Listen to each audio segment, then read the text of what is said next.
Good afternoon, students. Today we'll do character sketch of Mr. Bennet, as we have done character sketch of Elizabeth Bennet, then Darcy.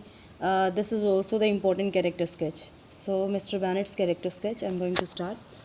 Mr. Bennet is one of the least mobile characters in a book. है ना, book में हम देख रहे हैं कि all the characters are moving here and there for some works, but only Mr. Bennet is the least mobile characters. He is not showing to move here and there. In a novel in which people are active visiting neighbors or going on trips, Mr. Bennet is rarely seen outside of his library. But they are saying कि novel में all the people are active. They are doing some works like they are going on trips, they are visiting their neighbors. But only Mr Bennet है जो अकेला, यही इसे कम से कम देखा गया है अपनी लाइब्रेरी से बाहर निकलते हुए. मतलब he doesn't care about the other people. His physical retreat from the world signifies his emotional retreat from his family. हम देख रहे हैं कि वो फिज़िकली ही वर्ड में ज़्यादा नहीं जा रहा है, लोगों में क्या हो रहा है, कहाँ जाना चाहिए, उन चीज़ों में नहीं इंटरेस्ट रख रहा है. तो इसी वजह से वो अपनी फैमिली से भी उसका जो इमोशनल रिट्रीट है वो भी हमने देखने को मिलता है. फैमिली से भी ज़्यादा उसका लगाव नहीं है. Although he is an intelligent man, although means जबकि वह एक इंटेलिजेंट मैन है. ही इज़ लेज़ी है, बिल्कुल एपैथेटिक है. एपैथेटिक मतलब जो इमोशन लेस होता है, जो कंसर्न नहीं करता किसी भी पर्सन के साथ, एपैथेटिक पर्सन है. His irresponsibility has placed his family in the potentially devastating position of being homeless and destitute when he dies. What happen कि वो इतना इररिस्पॉन्सिबल है कि वो अपनी फैमिली को ऐसे सिचुएशन में डाल देता है जहाँ क्या कैसी होमलेस सिचुएशन, जहाँ पे उनके पास एक घर भी नहीं है, और ऐसी सिचुएशन आ जाती है जहाँ पे वो बहुत ज़्यादा डेस्टिट्यूट मतलब बहुत ज़्यादा पुअर हो जाते हैं, और किस तरह से वो अपनी जो प्रॉब्लम्स हैं उनको फेस करते हैं. He is sarcastic man who is fond of two oldest daughters, especially his favourite Elizabeth, but scorns the rest of the family.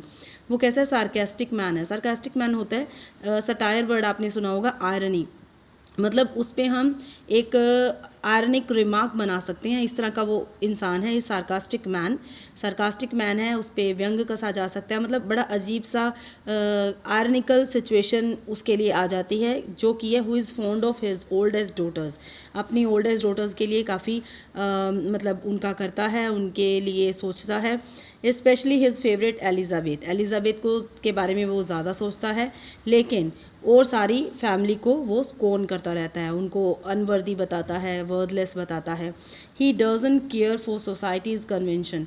वो सोसाइटी में जो कुछ चल रहा है उसको इम्पोर्टेंस नहीं देता है. And mocks his wife's obsession with finding suitable husbands for their daughters. देखो सोसाइटी में क्या है, जब लड़कियां होती हैं तो उनके लिए हस्बैंड्स ढूंढना, ये हमारी सोसाइटी में यही चीज़ है कि उनकी जल्दी से मैरिज कर दी जाए. पर जो मिस्टर बैनेट है वो अपनी वाइफ की इस चीज़ पे भी हंसता है, मॉक करता है कि जो सोसाइटी में चल रहा है कि सब जिनके जिनके घर में लड़कियां हैं वो अपनी लड़कियों की जल्दी शादी कर देना चाहते हैं, लेकिन वो इस चीज़ को बिल्कुल नहीं मानता. जो कुछ कन्वेंशन मतलब जो ऑलरेडी सोसाइटी में चल रहा है ना, वो इन चीज़ों को नहीं मानता. उसे इस चीज़ पे हंसी आती है कि अपनी बेटियों के लिए सुटेबल हस्बैंड्स को ढूंढो.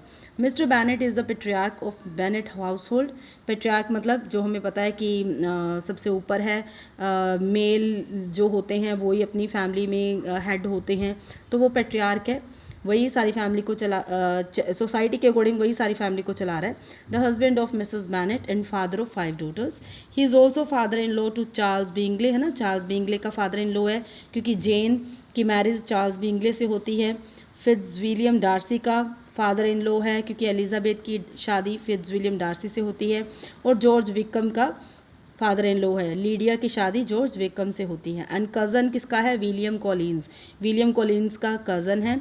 विलियम कॉलिन्स वो पर्सन है जो प्रपोज करता है फर्स्ट टाइम एलिजाबेथ को शादी के लिए, और एलिजाबेथ उसे मना कर देती है. फिर यह वह एलिजाबेथ की जो फ्रेंड है लुकास शार्लेट, उससे मैरिज कर लेता है. Who is year presumptive of Longbourn because Mr. Bennet has no closer male heir, and because the estate is entailed upon his next closest male relative. William Collins कौन था, हमने पढ़ा था कि क्योंकि जो मिस्टर बैनेट है उस टाइम में क्या सिचुएशन होती थी, जो मेल पर्सन है उसी के नाम पे प्रॉपर्टी होती थी, इसीलिए एलिजाबेथ की शादी वो सोचते हैं कि विलियम कॉलिन्स से कर दी जाए ताकि जो रेस्ट ऑफ द डॉटर्स हैं, जो फैमिली है, उन्हें सपोर्ट करने के लिए विलियम कॉलिन्स मिल जाएगा। लेकिन जब विलियम कॉलिन्स को वो शादी से मना कर देती है एलिजाबेथ, तो वह शादी शार्लेट लुकास से कर लेता है। यहाँ पे क्या बताया गया कि कज़न विलियम कॉलिन्स का ये कज़न है मिस्टर बैनेट, जो कि क्या है, who is heir presumptive of Longbourn, यानी लॉन्गबोर्न का अभी मालिक कौन है, मिस्टर बैनेट है। और प्रिजम्पटिव मतलब अनुमान लगा लिया जाता है कि उसके बाद कौन सा पर्सन है मेल इनकी फैमिली में आ रहा है, तो ये एस्टिमेटेड पर्सन है जो कि मिस्टर बैनेट के बाद जिसके पास प्रॉपर्टी जाएगी, because Mr Bennet has not closer male heir, क्योंकि मिस्टर बैनेट का और कोई मेल फ्रेंड या मतलब रिलेटिव्स में कोई भी और ज़्यादा क्लोज नहीं है विलियम कॉलिन्स से, सो उसके पास सारी प्रॉपर्टी जाएगी। And because the estate is entailed, और ये भी मैंने आपको बताया था कि एस्टेट ऑलरेडी फोर्सफुली एक लॉ में बंधी हुई है कि वो सारी प्रॉपर्टी उसके नेक्स्ट जो भी क्लोजेस्ट मेल पर्सन है, फीमेल को नहीं मेल पर्सन को मिलेगा, तो मेल रिलेटिव कौन होगा, William Collins. So this was the character sketch of Mr Bennet. Thank you.